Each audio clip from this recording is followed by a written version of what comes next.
যদি আপনার মরণ আল্লাহর আদেশ না হয়, আপনার বুকে গুলি করে ঝাঁঝরা করে দিল, আপনি মরবেন না। এরকম কি গল্প কখনো শুনেছেন? কোনো মানুষ বলেছে যে আমার ওপর দিয়ে বড় এলপি ট্রাক চলে গেছে, তারপর আমি বেঁচে আছি? আমি শুনেছি, অনেক লোকের মুখে শুনেছি যে আমার ওপর দিয়ে বড় গাড়ি চলে গেল, চাকা চলে গেল, আমি বেঁচে আছি। কেন? তার মরণের সময় হয়নি, আল্লাহর আদেশ হয়নি।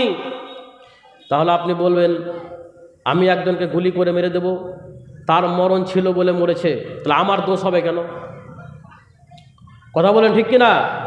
যুক্তি কি বলে? ওর মরণ ছিল তাই মরেছে, আমার গুলিতে ওর মরণ ছিল তার জন্য সে মরেছে, তাহলে আমার দোষ হবে কেন? আমি কেন জেলের মধ্যে যাব? আমি আসামি হব কেন? আমি এই জন্য আসামি হব যে আমি ওকে মারার চেষ্টা করেছি, আমার হাতেও মরেছে, তাকে মারার মাধ্যম হচ্ছে আমি। অথচ মালাকুল মউত ছাড়া কি কারো মৃত্যু হয়? যেই লোকটা পানিতে ডুবে মারা গেল, যে লোকটা গাড়ির তলে চাপা পড়ে মারা গেল, যে লোকটা অ্যাক্সিডেন্ট হয়ে মারা গেল, তার মরণটা কি মালাকুল মউত ছাড়াই আল্লাহর আদেশ ছাড়া হয়ে গেছে? না, আল্লাহর আদেশেই হয়েছে, মালাকুল মউতের মাধ্যমেই তার মৃত্যু হয়েছে।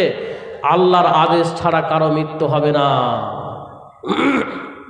সম্মানিত উপস্থিতি, এবার আমি আপনাকে একটু বলবো মরণের সময় যে কষ্ট হয়, এই কষ্টর বাস্তবতাটা কেমন কেউ জানেন? মরণের কষ্ট কেমন কেউ জানেন? কেউ জানি না, জানলে তো পৃথিবী থাকতামই না। মরণের কষ্ট সেই জানে যে মারা গেছে সে। তাছাড়া পৃথিবীতে যারা আমরা বেঁচে আছি, আমরা কেউ মৃত্যুর কষ্ট সম্পর্কে অবগত নই, যে মৃত্যুর স্বাদটা কেমন, মৃত্যুর স্বাদ কেমন। মা আয়েশা রাদিয়াল্লাহু তাআলা আনহা বলছেন, মা রাআইতু আহাদান আশাদ্দা আলাইহিল ওয়াজাউ মিন রাসূলিল্লাহি সাল্লাল্লাহু আলাইহি ওয়াসাল্লাম। মা আয়েশা রাদিয়াল্লাহু তাআলা আনহা বলেন, আমি রাসূল সাল্লাল্লাহু আলাইহি ওয়াসাল্লামের মৃত্যুতে যেমন কষ্ট দেখেছি, এতটা কষ্ট আমি আর কারো মৃত্যুতেই দেখতে পাই নাই। মরণে কষ্ট রয়েছে, আল্লাহ রাব্বুল আলামিন স্বয়ং বলছেন ওয়াজাআত সাকরাতিল মাউত, মৃত্যুতে কষ্ট রয়েছে, মৃত্যুর কষ্টটা অবশ্যই আসবেই আসবে। পৃথিবীর সর্বশ্রেষ্ঠ মানুষ, পৃথিবীর সর্বশ্রেষ্ঠ নবী মুহাম্মদুর রাসূলুল্লাহ সাল্লাল্লাহু আলাইহি ওয়াসাল্লাম মৃত্যুর কষ্ট থেকে রেহাই পাননি, তাকেও মৃত্যুর কষ্ট ভোগ করতে হয়েছে। মা আয়েশা রাদিয়াল্লাহু তাআলা আনহা বলছেন, আমি রাসূলের মরণে যেমন কষ্ট দেখেছি, এমন কষ্ট আমি আর অন্য কারো মৃত্যুতে দেখি নাই।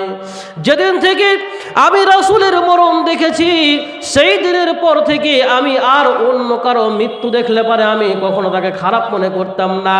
যদি কারো মৃত্যুতে কষ্ট হতো, তাহলে অন্যের মৃত্যুতে কষ্ট দেখে আমি সেই ব্যক্তিকে আর খারাপ মনে করতাম না, যে ভালো মানুষ হলেও মরণে কষ্ট হবে, খারাপ মানুষ হলেও মরণে কষ্ট হবে, যারই মৃত্যু হবে মৃত্যুর মধ্যে কষ্ট রয়েছে, এটা সম্পূর্ণ হক একটা বিষয়। অতএব মরণের কষ্ট দেখে কাউকে খারাপ মনে করা যাবে না।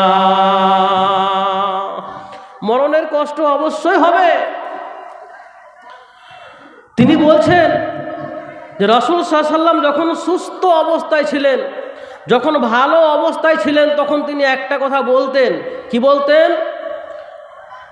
যখন কোনো নবীর মৃত্যুর সময় আসে, যখন কোনো রাসূলের মৃত্যুর সময় আসে, তখন মৃত্যুর আগেই তাকে জান্নাতে তার বাসস্থানটাকে দেখিয়ে দেওয়া হয়।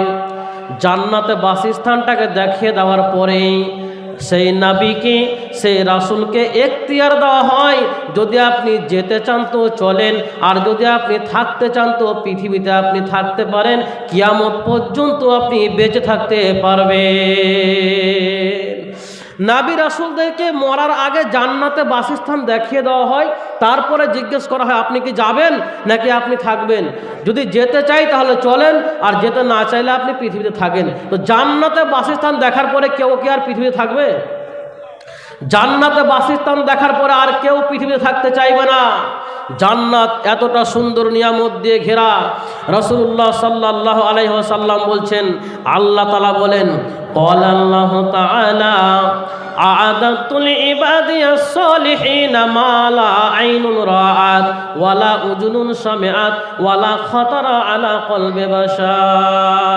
আমি আমার ভালো বান্দাদের জন্য এমন জান্নাত প্রস্তুত করে রেখেছি যেটা কখনো কোনো চোখ দর্শন করে নাই, যেটা কখনো কোনো কান শ্রবণ করেনি, যেটা কখনো কোনো সুপরিকল্পিত অন্তর কল্পনাও করতে পারে না। এমন অকল্পনীয় সুখের জায়গা, সর্বোচ্চ শান্তির জায়গা আমি আমার নেককার বান্দাদের জন্য প্রস্তুত করে রেখেছি।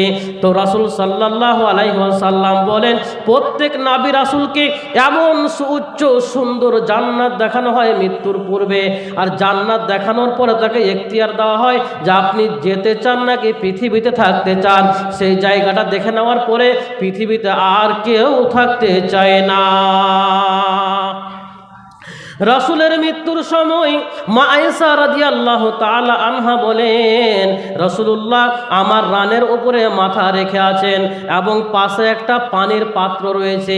পানির পাত্রের মধ্যে রাসূলুল্লাহ সাল্লাল্লাহু আলাইহি ওয়াসাল্লাম নিজের হাতখানাকে একবার ডুবাচ্ছেন, হাতটাকে তুলে মুখে মাসা করে নিচ্ছেন, হাতটাকে পানির পাত্রে ডুবাচ্ছেন এবং মুখে মাসা করে নিচ্ছেন এবং এই কথাটা বলছেন, লা ইলাহা ইল্লাল্লাহ ইন্না লিল মৌতে সাকারাতুন। আল্লাহ ছাড়া কোনো সত্য উপাস্য নেই, নিশ্চয় মরণে কষ্ট রয়েছে, নিশ্চয় মরণে কষ্ট রয়েছে, নিশ্চয় মরণে কষ্ট রয়েছে। এবং 3 নম্বরে বলতেছিলেন, আল্লাহুম্মা রফিকিল আলা, হে আল্লাহ আমাকে উচ্চ মর্যাদা সম্পন্ন বন্ধুর সাথে মিলিয়ে দেন, আমাকে উচ্চ মর্যাদা সম্পন্ন বন্ধুর সাথে মিলিত করে দেন। এই কথাটা শুনে মা আয়েশা বলছেন, আল্লাহ রাসূল যে ভালো অবস্থায় যখন ছিলেন তখন তিনি বলতেন, জান্নাতে নবীদের মৃত্যুর আগে বাসস্থান দেখিয়ে দেওয়া হয়। এখন মনে হচ্ছে আল্লাহ রাসূল আমাদের সাথে আর থাকবেন না, আল্লাহ রাসূলের মরণের সময় চলে এসেছে, আল্লাহ রাসূলকে এখন জান্নাতের বাসস্থান দেখিয়ে দেওয়া হয়েছে, এখন আমাদের সঙ্গে থাকাকে তিনি ভালো মনে করছেন না। এই জন্য তিনি বারবার বলতেছেন, আল্লাহুম্মা রফিকিল আলা, হে আল্লাহ আমাকে উচ্চ মর্যাদা সম্পন্ন বন্ধুর সাথে মিলিয়ে দেন। এইভাবে বলতে বলতে ছাদের দিকে তাকাচ্ছেন আর বলতেছেন 3টা কালেমা আল্লাহ রাসূল মৃত্যুর সময়ে বলেছিলেন। 1 নম্বরে লা ইলাহা ইল্লাল্লাহ, 2 নম্বরে ইন্নালিল মাউতে সাকারাত, নিশ্চয় মরণে কষ্ট রয়েছে, 3 নম্বরে শেষ কথাটা বলেছেন, আল্লাহুম্মা রফিকিল আলা। এই কথা বলার পরে আল্লাহ রাসূলের হাতটা আস্তে আস্তে আস্তে আস্তে ধীরে ধীরে মাটিতে নুইয়ে পড়ল। তাহলে মৃত্যুর কষ্ট যে বাস্তব, মৃত্যুর কষ্ট যে প্রত্যেকেরই হবে, এটা এই হাদিস থেকে আমরা প্রমাণ পাই। মরণের কষ্ট থেকে কেউ রেহাই পাবে না, মৃত্যুতে কষ্ট রয়েছে। সম্মানিত সুধী, এবার আমি আপনাকে নিয়ে যাব ভালো মানুষের মরণ কেমন হয় এবং খারাপ মানুষের মরণ কেমন হয়, ভালো মানুষের মৃত্যুটা কেমনভাবে হয় এবং খারাপ মানুষের মৃত্যুটা কেমনভাবে হয়। অত্যন্ত গুরুত্বপূর্ণ একটা হাদিস আমি আপনার সামনে পেশ করব। রাসূলুল্লাহ সাল্লাল্লাহু আলাইহি ওয়াসাল্লাম আনসারদের মধ্যকার কোনো এক জানাজার মধ্যে রয়েছেন।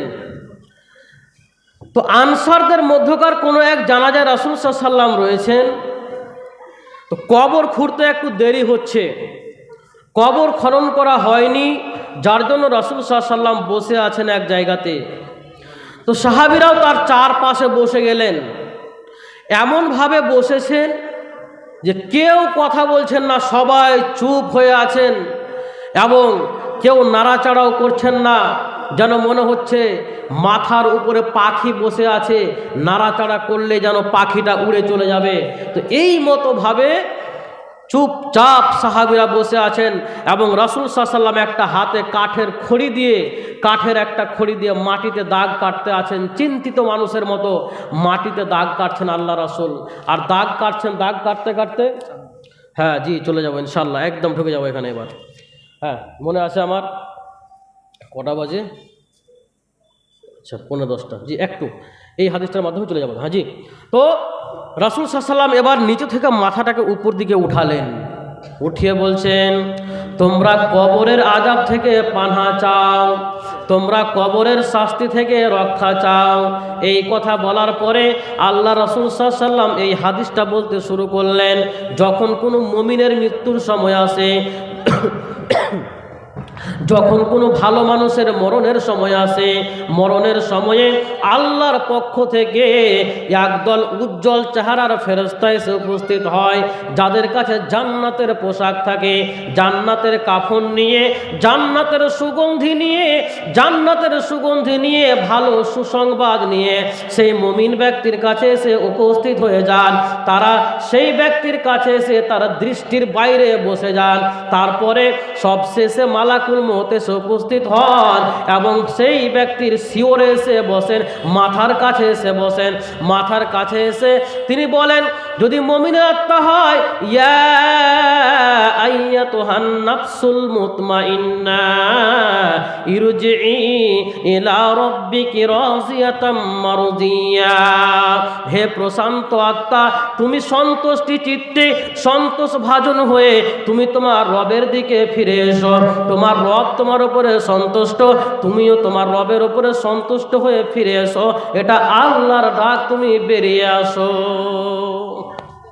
কলস থেকে পানি ঢালার সময় যেমন সহজেই কলস থেকে পানি পড়ে যায়, এইভাবে সে মুমিন ব্যক্তির আত্মা দেহ থেকে বেরিয়ে আসে।